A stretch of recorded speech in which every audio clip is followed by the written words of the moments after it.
আমার সমসাময়িক যারা কাজ করেন তাদের মধ্যে খুব রেয়ার কিছু মানুষ আছেন যাদের কাছ থেকে আমি really look up to them. আমার খুব খুব ভালো লাগে তাদের কাজ, এবং সেই নামগুলোর মধ্যে অন্যতম নাম কিন্তু প্রতিম দিদি।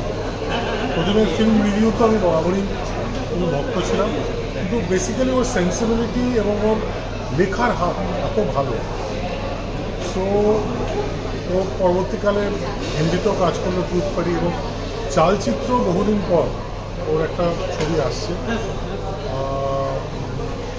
টিজারটা মারাত্মক হয়েছে, এবং এক্স্যাক্টলি যেই ধরনের থ্রিলার আমি খুব ভালোবাসি সেই ধরনের থ্রিলার দেখে মনে হচ্ছে। তো really looking forward to it. Christmas release বোধ হয়। সো আর ক্রিসমাসে আমার নিজস্ব কোনো রিলিজ নেই, কাজে আরও শান্তিমনে দেখতে পাবো ছবিটা। সো সেটা একটা খুব ইম্পর্টেন্ট জিনিস।